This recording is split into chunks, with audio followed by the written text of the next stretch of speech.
The West is grappling with devastating dryness, and a new monthly series of panels addresses the drought's impact on our limited water resources. Water Crisis in the West, Thinking Like a Watershed, takes place on the last Thursday of each month through June at the Chemo Theater in Albuquerque. After the first event in February, NYF producer Megan Kamerick sat down with panel moderator Jack Leffler. He's editor of Thinking Like a Watershed, and panel participant John Nichols, author and activist. The next panel features Indigenous leaders and takes place March 27th.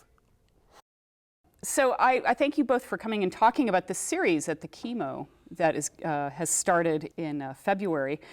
Jack, talk about this monthly series and what you're trying to bring to our ongoing discussion and debates about water. Basically, one of the things that dawned on me quite some time ago is that when you're looking at water problems in the North American Southwest, you have to look at an entire array of factors. You can't just look at this or just look at that and expect to understand anything. And so what we've tried to do, putting this series together, is to present as many looks at these different factors as possible to kind of create what I think of as a sphere of reference.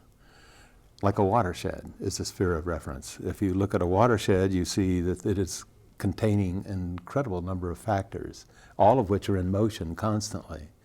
And that's the way I think our cultural perspective is at this moment in time. If we don't indeed see things in motion and understand their interrelationships as best we can, there's no chance that we'll ever be able to extrapolate future possibilities for winning our way out of it.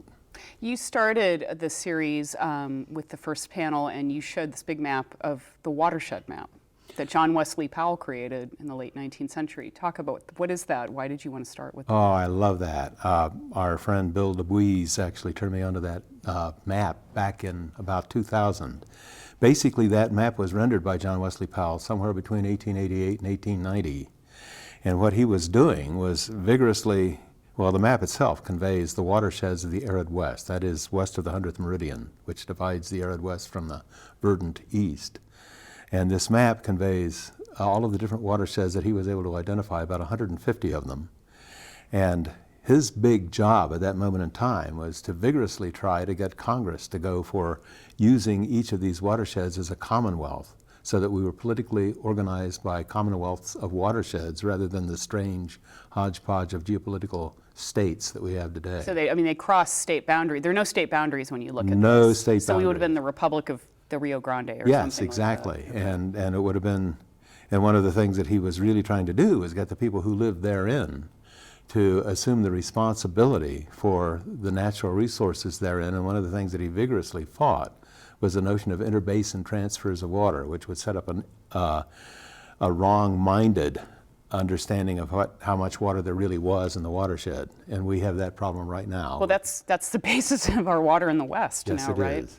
And we have plumbed the West, and we're almost plumb out of water. So there you have it. What is a watershed? A watershed is that area of landscape that fits between two high points, or many high points, and they can be an arroyo, it can be the bathtub. That's one way of looking at it. The water all goes into a main stem, but when you look at where we are right now in the Rio Grande watershed, the northern end of it is up in the San Juan Mountains on the western aspect of the San Luis Valley in southern Colorado, and it extends, our part of the watershed extends down to Fort Whitman, Texas. And so all of the tributaries, the big ones, are the Rio Chama, and that's our main tributary right now. And so there's not a heck of a lot of water. It turns out, I just read recently, that New Mexico has less surface water than any other state, relatively speaking. And that's because of the ongoing drought? Because of No, it's because of the way New Mexico has always been, or at least in our understanding of history. So we just don't have that much water to go around anyway, and we're looking at it. One of the things that I really hoped, and I'll shut up here, but one of the things that I really hope is because we have a modest enough human population in New Mexico, just about 2 million people, in a land mass that's about 121,000 square miles, that people can understand their own relationship of culture to habitat. We have so much cultural diversity here. And if we can learn from each other, in other words, if we can hearken to the wisdom of Native American indigenous traditional perspective, where the land is regarded as sacred.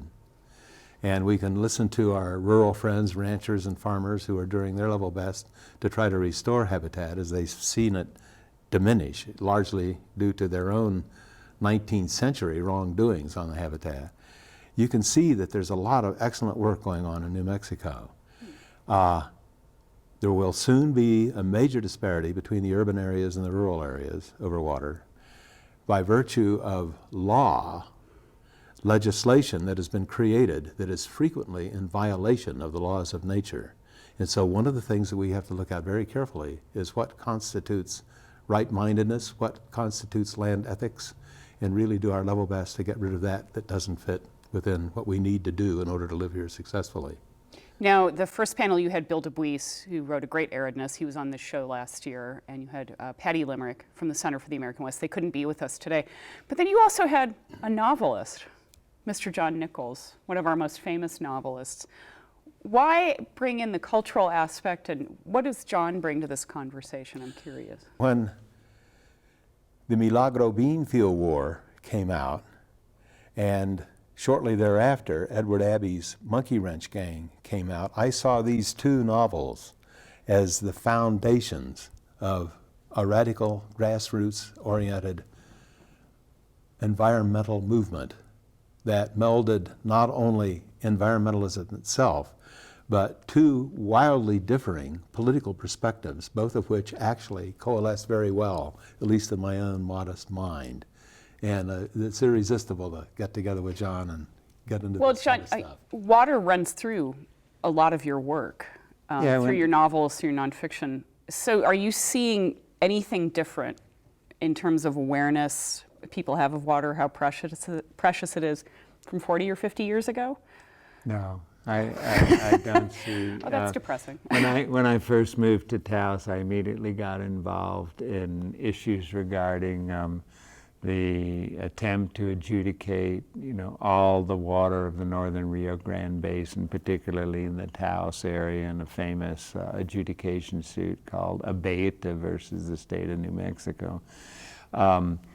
And this was also connected to the San Juan Chama Diversion Project, where water was being brought over from Colorado through a tunnel into New Mexico. And Taos was being promised a dam that would hold 16, I forget exactly, 12,000 or 16,000 acre feet of water, et cetera. And everybody in the Taos Valley wanted that water, until they began to understand the price they were going to have to pay to make a conservancy district, a taxation district around the whole of the Taos Valley, in order to charge everybody for the water that was coming into the area, theoretically through the San Juan Chama Diversion Project. This is how many farmers in the Rio Grande Valley lost their Absolutely, land in absolutely. the 20s and 30s, even though the conservancy districts were created with good intentions, but they couldn't pay the taxes. One of the documents that we used in Taos to fight a conservancy district was a study done by a Middle Rio Grande conservator named Hugh Calkins called A Reconnaissance Survey of Human Dependency on Resources in, I think, the northern Rio Grande Valley.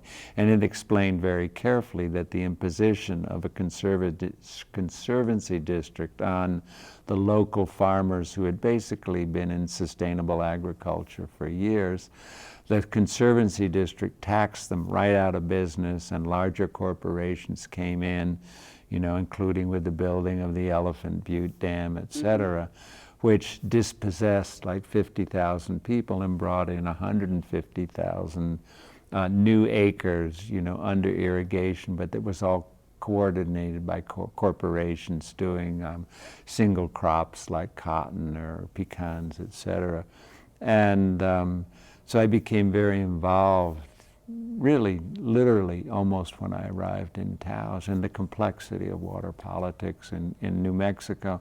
And in the end, Taos rejected the San Juan Chama water, the Indian Camp Dam. We rejected an awful lot of water, And the people who rejected it were almost exclusively local farmers and people who really didn't have a whole lot of money and understood that they could not afford the progress, the taxation, et cetera, of a conservancy district that was required to bring the water into Taos. So that was the basis of the Milagro Beanfield War, and also the book that followed, The Magic Journey, and even the Nirvana Blues, and many of the things that I've written since. So obviously, if you live in New Mexico, in a water-poor state, you're involved politically in every aspect of the delivery of water.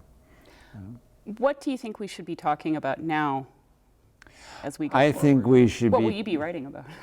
Well, I think we should be talking about a complete revamping of the ideology and the philosophy that drives our economic system, because we are so dependent on thinking that growth has to be endless, that we have to keep finding more water to produce more products, to produce more people that demand more water.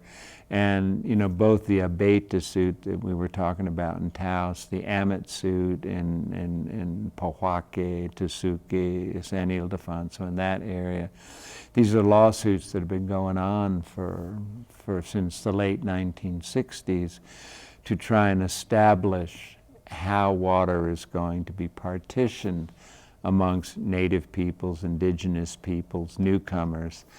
And these lawsuits, I don't think, will ever have a real finality, because even as they're divvying up the water that is currently available, more and more people are demanding more and more water that doesn't exist.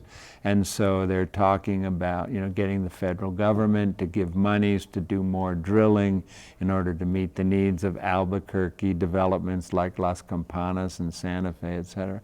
And it's crazy. I mean, Jack's friend Edward Abbey is famous for a quote just saying, "Growth for the sake of growth is the ideology of the cancer cell."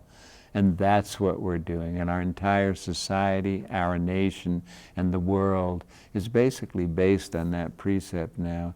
And it's insane, given what we're doing is destroying the biology that sustains us. I want to pick up more of that for a little web extra in a moment, but I want to wrap up our main segment here with Jack. Just asking you to give us a little taste of what's coming up in the next panels. Will we be looking at solutions? We will be looking at trails that might lead to solutions, but we have to be, and I absolutely agree with what John has said here, and I would like to say that if we don't invoke an enormous cultural shift in attitude, we're skunked. So one of the things that we're trying to do is create panels that convey perspectives that we can follow, try to understand, and thus rearrange our cultural coordinates. So you have one coming up with indigenous Yes, the leaders indigenous March. Mindfulness is in March, and that will involve Rena Swensel from the Santa Clara Pueblo, my friend Lyle Balenqua from the Hopi Independent Nation, and a wonderful friend from Embudo, Esteban Arellano. And they will be talking, one of the things I want to mention right now, I've spent so many years, so much of my life traveling through indigenous territory, so to speak, and I've yet to meet an indigenous traditional person who hasn't been entirely subsumed by mainline culture, who didn't regard the landscape as sacred. And we in our culture at large have secularized the bejeebers out of our landscape. And until we begin to respect it on that intuitive level, the miracle of what is existing here, we really are skunked. And so that's why I'm trying to bring the indigenous mindfulness very quickly. And then what, in April? April, it deals with rural perspectives. That'll feature Sid Goodloe, Stanley Crawford, wonderful writer, farmer who lives in Dixon. And John Echohawk, I think? no, he's in the legal one. Okay. Steve Harris, who's just received an award, Lifetime Achievement Award from the New Mexico Riparian Council. Okay. He's bright, wonderful fellow. Bill And then- DeWeese. And then in March, Or no, in, April, April. May, these months to begin with. Let's see, in May, you have the legal folks. We'll be looking at the legal area, and hopefully we'll actually address things like all of the water compacts, the Colorado River Compact, the Rio Grande Compact, and also look at where legislation violates natural law. And then we'll bring this bunch of them to a close in June. John Fleck, who is the science editor from the Albuquerque Journal, Mike Hammond, who's the area director for the Bureau of Reclamation, and my young friend Sonia Dickey, who wrote her dissertation right here at UNM. She's now living in Florida, but she'll be coming out here. She had written her dissertation about the effects of the Glen Canyon Dam on indigenous peoples in the American Southwest, and her chapter on the Central Arizona Project is what I'm hoping she'll be talking about. That chapter in our book, Thinking Like a Watershed. But Sonia Great. understands it for what it is. That the Central Arizona Project, if you really look at that, is the supreme model of what not to do in the American Southwest. Well, this sounds wonderful. These will be at the Chemo every month through June, and we'll have information on our website. But I want to thank you, Jack. I'd like to say Yes? one more thing. If it weren't for the New Mexico Humanities Council, this wouldn't be happening. Yes, they are funding this, yes. So thank you so much for coming, and stick around. I want to talk to you just a minute for a little web extra that we do. Thank you. Jack. Thank you, John.